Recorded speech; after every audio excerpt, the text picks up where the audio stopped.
Bienvenue sur Easy French for You, les amis. Aujourd'hui, nous allons découvrir pourquoi le petit Léo doit choisir entre le tu et le vous pour se faire un nouvel ami. Un secret essentiel pour maîtriser la politesse en français. C'est parti. Léo a 7 ans. Pour lui, le monde est simple. Il y a les gens qu'il aime et les autres. Un matin, dans le parc, Léo court après son ballon. Le ballon roule et s'arrête juste au pied d'un vieux monsieur assis sur un banc, en train de lire son journal. Léo arrive tout essoufflé et dit « Oh merci, tu peux me rendre ma balle ?»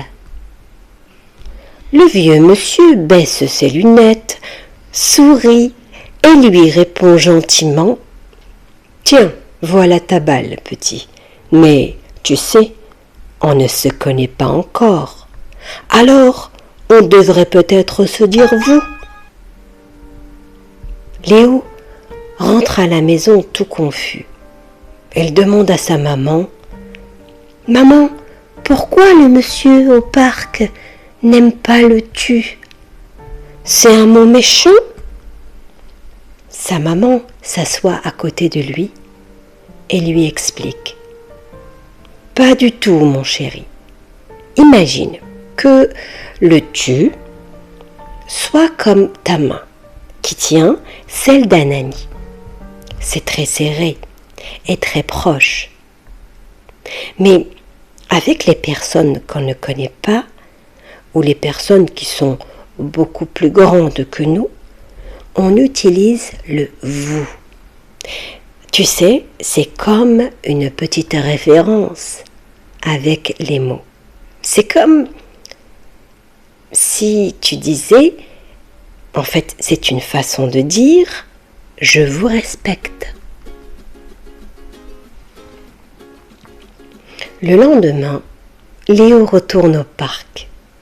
Il revoit le monsieur. Cette fois, il s'approche doucement. « Bonjour monsieur, est-ce que vous allez bien aujourd'hui ?» Le monsieur pose son journal, très touché par la politesse du petit garçon. « Je vais très bien, merci beaucoup de me demander, Léo. » Pendant des semaines, Léo continue de dire « vous » au monsieur. Ils deviennent amis à leur façon. Un jour, alors qu'ils regardent ensemble les canards sur l'étang, le monsieur dit « Tu sais Léo, tu es un grand garçon maintenant. Entre amis, on peut enlever nos gants de politesse. À partir de maintenant, je veux que tu me dises « tu ». Léo a compris. Le vous était la porte d'entrée et le tu, la clé qui ouvrait enfin leur amitié. Passons maintenant aux exercices. Pourquoi le monsieur dit-il à Léo qu'on devrait se dire vous? Réfléchissez bien les amis. N'hésitez pas à faire pause sur la vidéo pour répondre. Alors, réponse A, parce qu'il veut que Léo reste loin de son banc. Réponse B, pour montrer que deux personnes inconnues doivent se dire vous. Ou réponse C, parce que tout le monde fait comme ça.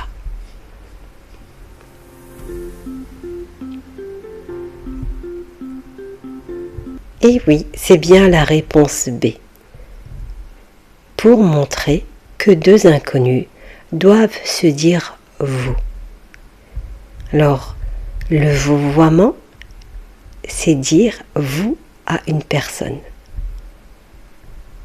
Et le vouvoiement sert de barrière sociale respectueuse. Question suivante. quelle est la terminaison habituelle d'un verbe conjugué avec vous au présent? Ici, je vous donne l'exemple de vous parler. Alors, la terminaison, réponse A, c'est EZ, réponse B, ES, réponse C, ENT.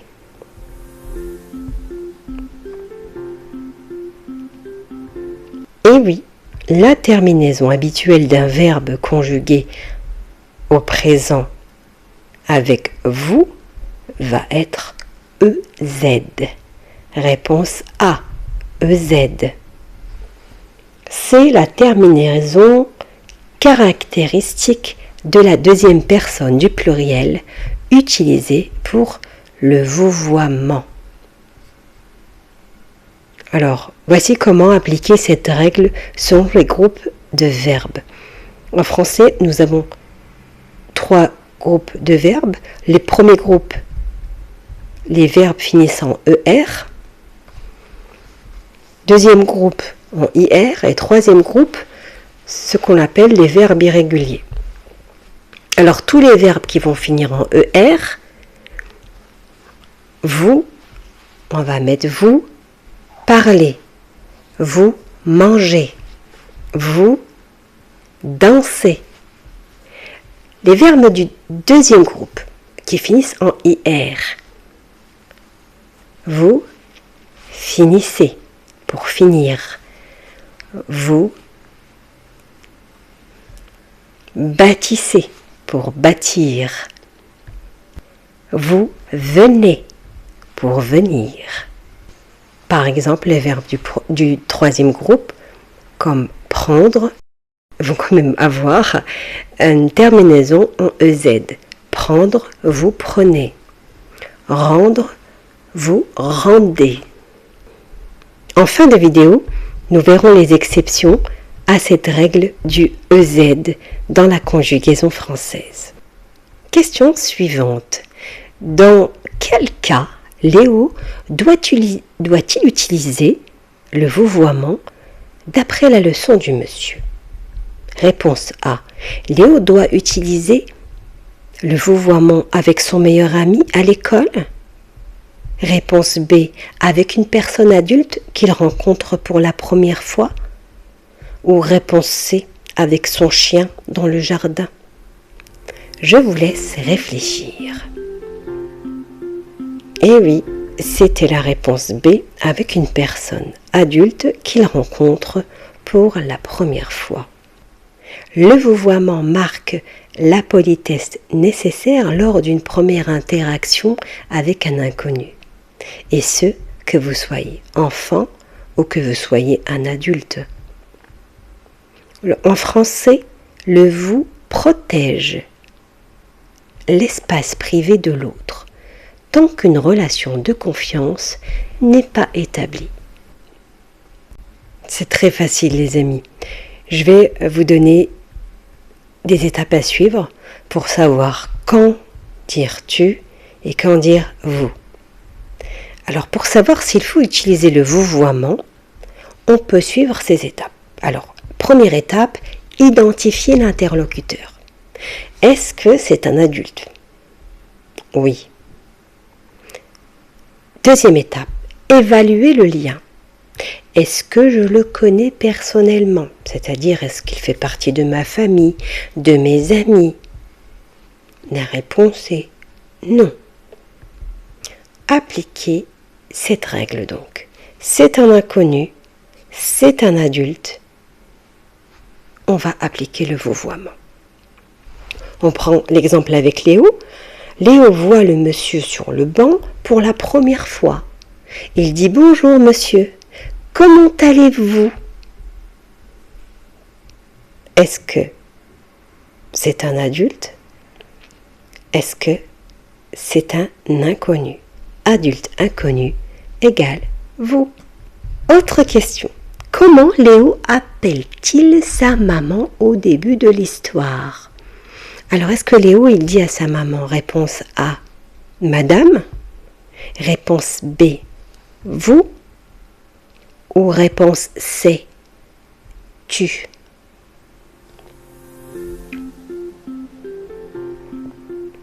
Et oui, il dit à sa maman, tu. Léo utilise le tutoiement avec sa famille, car ce sont les gens qu'il aime et qu'il connaît intimement. Donc, en général, pour ses proches, on va dire tu. Tu. Que se passe-t-il quand le monsieur invite Léo à le tutoyer à la fin? Réponse A. Cela signifie que le monsieur est fatigué d'être poli, donc il lui dit « Allez, on va se dire tu ».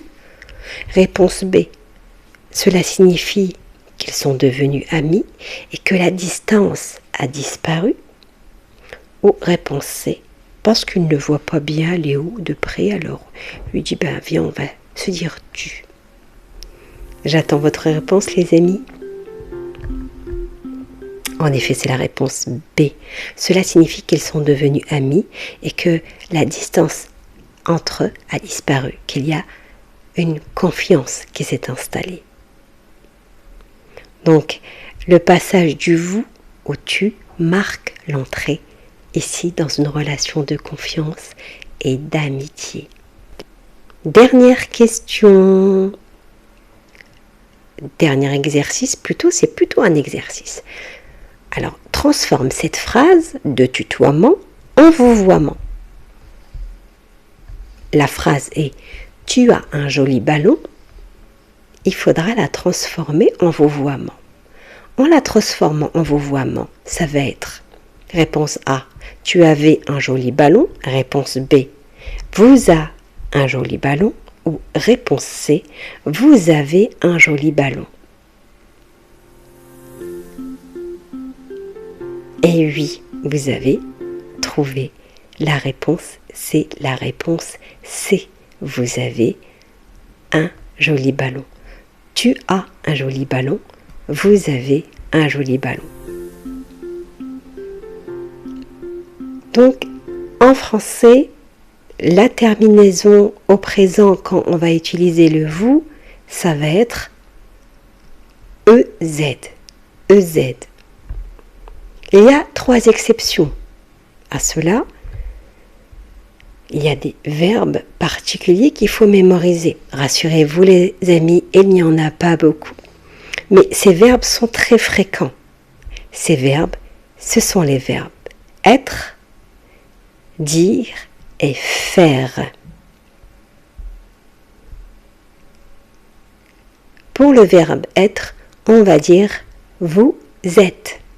Vous êtes. Vous êtes très joli. Vous êtes très poli, Léo. Pour le verbe faire, vous faites. Vous faites. Vous faites attention au monsieur. Vous faites attention au monsieur. Pour le verbe dire, on va dire vous dites. Vous dites. Vous lui dites bonjour avec respect. Vous lui dites bonjour avec respect. Bravo, vous avez été aussi attentif que Léo aujourd'hui. Vous avez maintenant en main le secret pour naviguer entre le tu et le vous avec aisance. Vous voulez continuer à grandir et à apprendre les secrets du français? N'oubliez pas de vous abonner et de laisser un pouce bleu. À très vite pour une nouvelle aventure.